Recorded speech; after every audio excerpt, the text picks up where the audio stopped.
ఇప్పుడు హైదరాబాద్లో ఏ ప్రాంతంలో నీటి ఎద్దడి బాగా ఎక్కువ ఉంది, ట్యాంకర్లు ఎక్కువ తిరుగుతున్నాయి? మీరు హైదరాబాద్లో మెయిన్గా మల్కాజ్గిరిలో, కూకట్పల్లిలో, కొన్ని అల్వాల్ ప్రాంతాల్లో మల్టీ స్టోరీడ్ కాంప్లెక్స్ కదండి. Multi storeyed complex. ఎందుకు కవాడిగూడలో ప్రాగా టూల్స్ అని ఒక ఫ్యాక్టరీ ఉండిందండి. అది ఒకప్పుడు నిజాంకు అమ్యునిషన్ ఫ్యాక్టరీ, కత్తుల కార్ఖానా దాని పేరు. కత్తుల కత్తుల కార్ఖానా. ఆ అమ్యునిషన్ ఫ్యాక్టరీని, కత్తుల కార్ఖానాను ప్రాగా టూల్స్ అని ఒక మంచి సంస్థను ఏర్పాటు చేసి పెట్టారు. హెచ్ఎంటీ కంటే ప్రాగా టూల్లో తయారైన మెషినరీ చాలా ఎక్స్పోర్ట్ అయ్యేది. ఏమి తయారయ్యేది అక్కడ? Machinery, SPM, special purpose machine తయారయ్యేది. ఓకే. తర్వాత ఎప్పుడైతే హెచ్ఎంటీని దీన్ని మెర్జ్ చేశారో ప్రాగా టూల్స్ మటాష్ అయిపోయింది, నోవేర్ అయిపోయింది. యాక్చువల్గా ఆ ప్రాగా టూల్లో పనిచేసిన ప్రతి కార్మికుడు చాలా వీక్ పరిస్థితికి ఏర్పడి వాళ్ళు సర్వనాశనం అయిపోయింది వాళ్ళ కుటుంబాలన్నీ. ఆ ప్రాగా టూల్స్ను ప్రభుత్వం ఎవరు దాన్ని, అది ఒక 20 years బ్యాక్ అండి అనుకుంటా. ఎన్టీఆర్ తర్వాత సీఎం చంద్రబాబు, ఆ ట్రాన్సిషన్ పీరియడ్లో అప్పుడు అయింది. ఆ కేంద్ర మంత్రి ఎవరైతే ఉండేనో అప్పుడు ఆయన హైదరాబాద్ బిహెచ్ఎల్కి వచ్చిండు. మాకు మంత్రులు అంతా ఒకటే ఉంటారు కదా, సెంట్రల్ ఇండస్ట్రీస్ మినిస్టర్. అక్కడ ఈ ప్రాగా టూల్ అమ్మేస్తే ఎంత, ఆ ల్యాండ్ వాల్యూ ఎట్లుంటుంది ఏంటి అని డిస్కషన్, అంటే అఫిషియల్గా చెప్పట్లేదు. సో చేసి అది అమ్మడానికి పెట్టాను, వేరే ఆప్షన్ లేదు వాళ్ళకు. అమ్మేస్తే అక్కడ నెక్లెస్ ప్రైడ్ అని ఇప్పుడు ఒక ఇది వచ్చిందండి. అందులో ఎన్ని ఫ్లాట్స్ కట్టారంటే, మళ్ళీ ప్లస్ అక్కడ సత్వమాల అని ఒకటి కట్టారు, మళ్ళీ కల్పన టాకీస్ ఒకటి ఉంది 2 ఎకరాలు. అందులో అక్కడ దాదాపు 40,000 50,000 జనాభా పెరిగింది ఆ ప్లేస్లోనే.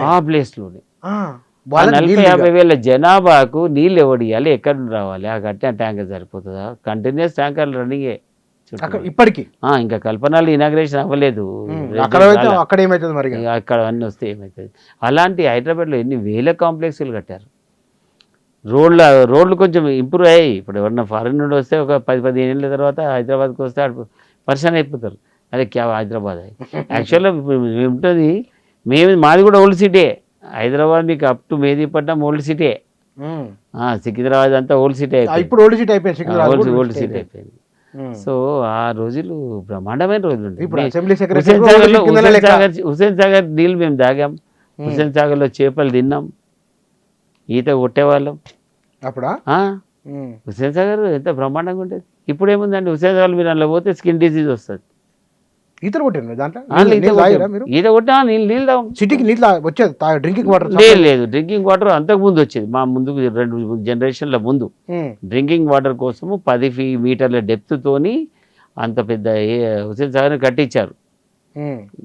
1562 సంవత్సరంలో కట్టించారు. మీరు ఈత అంటే తర్వాత మొదలు డ్రింకింగ్ తర్వాత ఆపేశారు. దానికి మూసీద నుండి ఒక ఫీడ్ వాటర్ లైన్ ఉంది, దానికి మూసీ నది నుండి వచ్చే నీళ్లు ఒక ఫీడ్ హుసేన్ సాగర్లకు వస్తాయి. అన్ని క్లోజ్ అయిపోయినాయి. ఇప్పుడు అన్ని క్లోజ్ అయిపోయినాయి. హుసేన్ సాగర్ కింద first thermal plant of India, thermal power plant Hussain Sagar కిందనే ఉండే.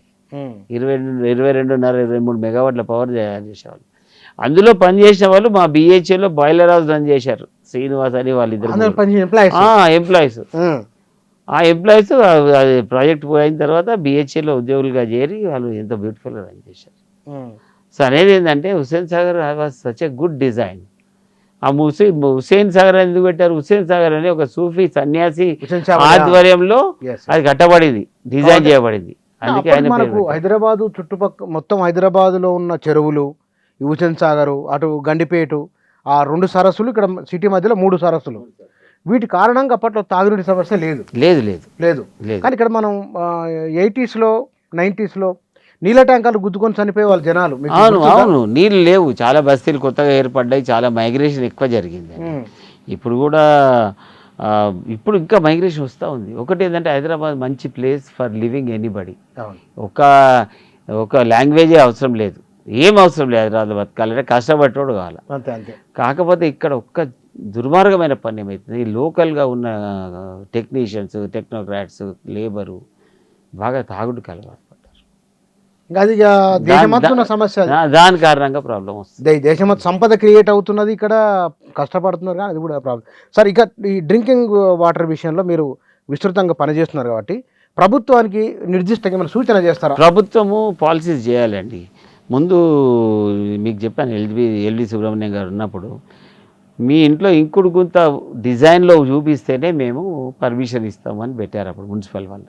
ఇంటి పర్మిషన్ రావాలంటే మళ్ళీ ఒకడు వచ్చి ఎన్ఓసి ఇవ్వాలంటే, నో అబ్జెక్షన్ సర్టిఫికేట్ అంటే క్లియరెన్స్ ఇవ్వాలి, డాక్యుమెంట్ సర్టిఫికేట్ ఇవ్వాలంటే ఆ ఇంకుడు గురించి చూడాలి.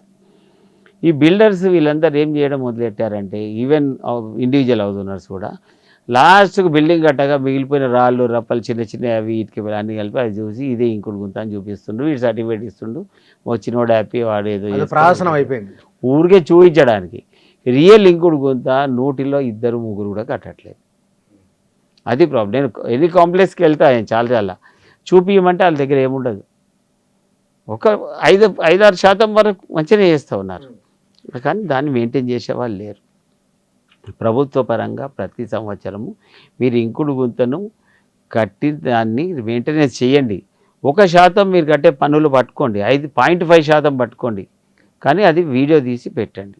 వాటర్ వర్క్స్ ఇప్పుడు వాట్సాప్ గ్రూప్ కూడా ఉంది, ఆ నంబర్, దాని 0.5%, 1% కూడా 0.5% మీరు ట్యాక్స్ తగ్గించుకోండి.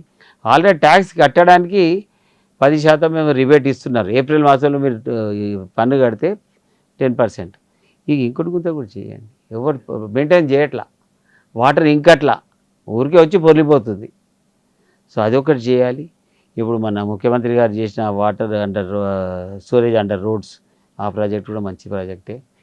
అది కూడా సక్సెస్ఫుల్ కావాలని నేను దేవుని ప్రార్థిస్తున్నాను. ఆయన ప్రపోజ్ చేసిన రోజు నుండి ప్రార్థిస్తున్నాను. ఎందుకంటే హైదరాబాద్లో చాలా కష్టం అవుతుంది. ఈ పిట్ ట్యాప్స్ అని దొబ్బేవాళ్ళు. పిట్ ట్యాప్ అంటే ఇప్పుడు నాకు ఇప్పటికి చాలా చేయాలి. ప్రాబ్లం ఏంటంటే పిట్ ట్యాప్లు వస్తే, పిట్ ట్యాప్ వద్దు అనుకుంటే ప్రజలు సహకరించాలి ప్రభుత్వానికి. ఎవరికాడ నేను బ్రతకాలి అంతే అనుకున్నాడు అనుకోండి, ప్రాబ్లం వస్తుంది.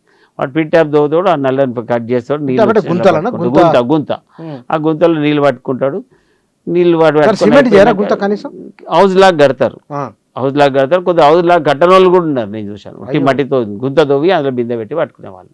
తర్వాత హౌస్ లాగా కడుతున్నారు, అయిపోయింది. ఆ నీళ్ళు అయిపోయిన తర్వాత ఏమవుతుంది, అందులో నీళ్ళు నిండిపోతాయి. నీళ్ళు కట్టేస్తారు వాడు, ఒక 1 hour 2 hours ఇచ్చి కట్టేస్తారు వాటర్ వర్క్స్ వాళ్ళు. ఆ తర్వాత ఆ నీళ్ళు అందులోకి పోతాయి, మళ్ళీ పైప్లోకి వెళ్ళిపోతాయి. వాటితో పాటు బ్యాక్టీరియా ఎంటర్ అవుతుంది. అట్లనే 2009 సంవత్సరంలో మే 5 తారీఖు నాడు ఎండాకాలము, నడి ఎండాకాలం అంటది, నడి ఎండాకాలం ఏమంటదని, మృగశీల కార్తీ, రోహిణి కార్తీ, మృగశీల రాకముందు రోహిణి కార్తీలా ఎంత పెద్ద ఇన్సిడెంట్ జరిగిందంటే బోలక్పూర్లో ఈ పిట్ ట్యాప్స్ కారణంగా. అక్కడ తోల కార్ఖానాలు ఉన్నాయండి బోలక్పూర్లో, 2 రకాలు ఉన్నాయి, ఒకటి తోల కార్ఖానా, ఒకటి స్క్రాప్. ఈ 2 పెద్ద బిజినెస్ బోలక్పూర్లో. ఆ తోల కార్ఖానాల వాళ్ళు కూడా నీళ్ళు ఇట్లనే పిట్ ట్యాప్ తోవి అందులోనే ఆ లెదర్ ఇండస్ట్రీని ప్రాసెసింగ్ చేసి కడిగేవాళ్ళు, అది చేసేవాళ్ళు. ఆ చేస్తూ ఏమవుతుందంటే, ఈ బ్యాక్టీరియాకు రక్తం అంటే చాలా ఇష్టం. బ్యాక్టీరియా బ్లడ్ అట్రాక్ట్స్ బ్యాక్టీరియా అంటారు. మనకు కూడా చెయ్యి తెగిందంటే వెంటనే ఆపేయాలి, ఇట్లా ఏం బ్యాక్టీరియా పోకుండా. అది క్లాట్ అవుతుంది, గడ్డ కడుతుంది. తర్వాత బ్యాండేజ్ చేసుకున్నాం.